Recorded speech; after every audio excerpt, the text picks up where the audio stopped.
Hello everyone and welcome back to the Fantasy Football Fix YouTube channel. My name's FPL Phillips and it's time for another episode of Eddie versus the algorithm. Unfortunately for me, not having a great time in FPL at the moment, but the free hit team that I put together for last week did in fact do amazingly. Just a shame that I used my chip back in free hit 29. But we'll move on, shall we, to game week 35, where things are exciting. We've done the wildcard draft already earlier in the week, so go check that one out afterwards if that's maybe more of use to you. But now it's going to be the free hit, so the algorithm's highest predicted point scoring team for game week 35 alongside my favourite predicted highest scoring team for the same game week. So without any further ado, shall we get into things?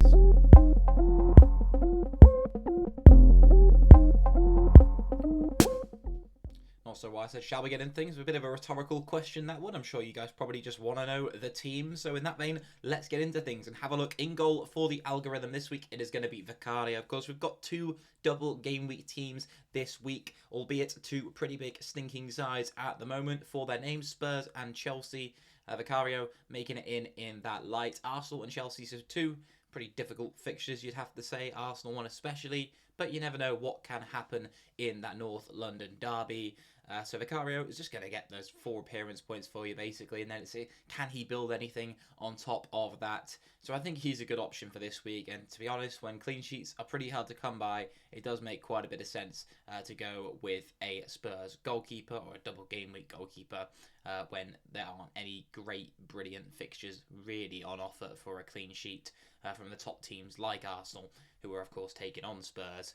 You're not really backing them as much as maybe if it was Sheffield United against Arsenal, there'd be a bigger argument for going for someone like Araya this week in goal.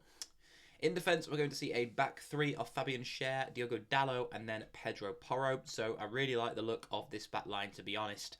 As I'm recording things, the press conferences haven't happened yet, so unfortunately I'm having to kind of just predict injury news and whatnot, but you guys should have the full information, hopefully, from over on Twitter or wherever you're getting it.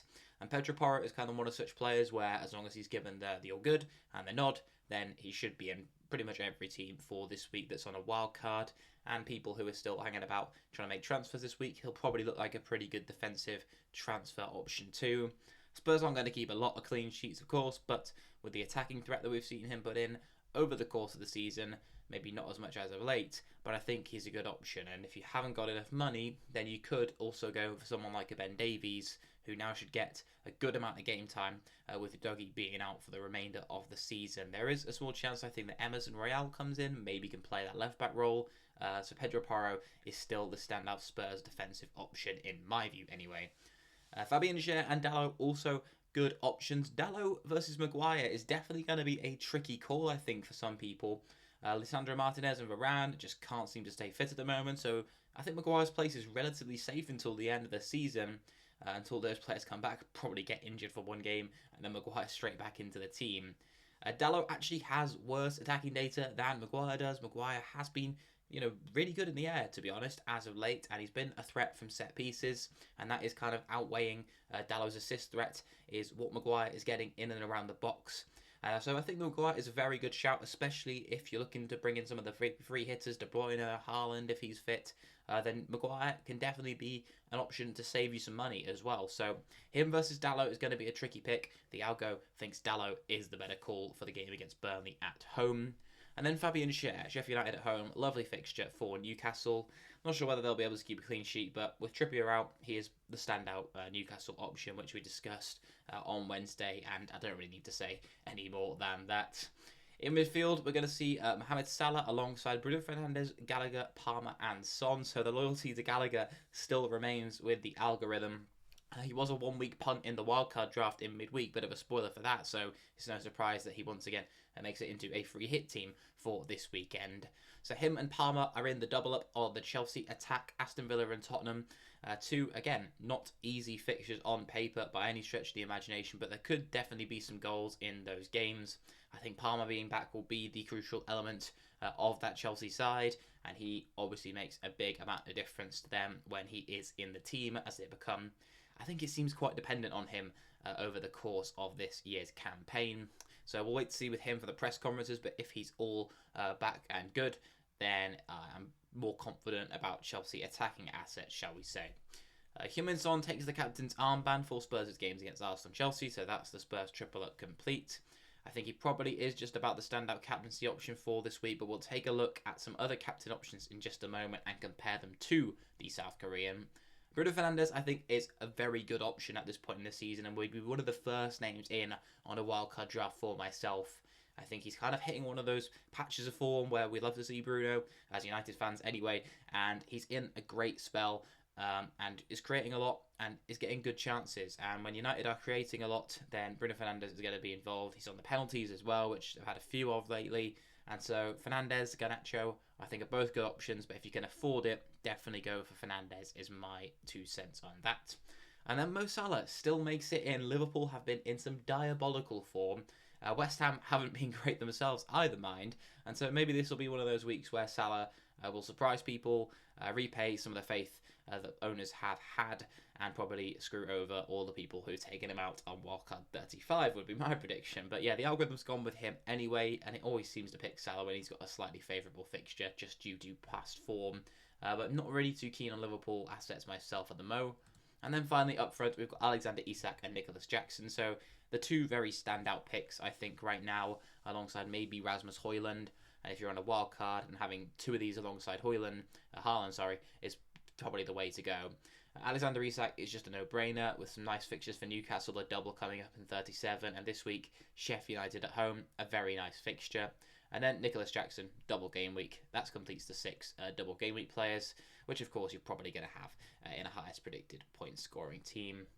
And then finally on the bench, we're going to see Ollie Watkins, Dan Burn, and then Harry Maguire. So Maguire does make it into the squad. We've got another Newcastle asset in there as well. I think Burn could be interesting as well. Maybe even a double up could be on the cards for some people.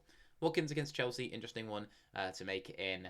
But I think, yeah, Jackson is by far the second best striking option this week, to be honest, behind Isak, even though he's the one with a double game week, in my opinion. But we'll move into having a look at my team now and see how it compares. And this is my side that I've decided to go with. So it is not too dissimilar this week. I think when you've got only 2 double game week teams, there's kind of a little bit more restriction on how different you are able to go. I've gone with the same Spurs triple up. The captaincy stayed where it was as well, although I was tempted by some other options. Palmer and Jackson, just because I'm not too sure of Palmer's fitness, I wasn't confident enough to leave the armband on him, not knowing before the deadline, but some of you guys might know. And then I've gone with Maguire in defence. I've put Gordon into my midfield and Kevin De Bruyne as well. So Salah's gone, Gallagher's gone as well. I think Anthony Gordon, when he's just such a good player at home with such a favourable fixture at home, it seemed hard to say no to him. And I think he's going to be in my wildcard team as well, my final draft right now. So I really like the look of him for this week. Surprised the algorithm maybe didn't go there. So yeah, that gives me a predicted points total of 77. Current score now 19-13 after last game week. And with all that said and done, let's have a quick look at the captaincy and see where the armband is going to go this week. Because there are some options of note.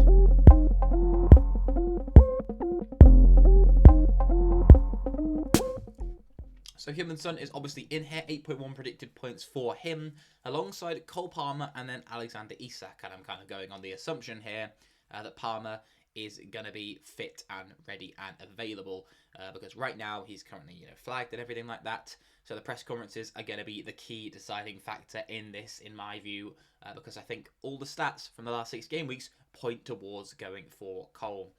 Expected goals conceded of the opponents, Villa and Tottenham, are 2 of pretty shambolic defences. Chelsea, as you can see, the only team being faced worse than Villa and Tottenham. In fact, Sheffield United's defence actually has better defensive data than Chelsea, Villa and Tottenham across those last 6 game weeks.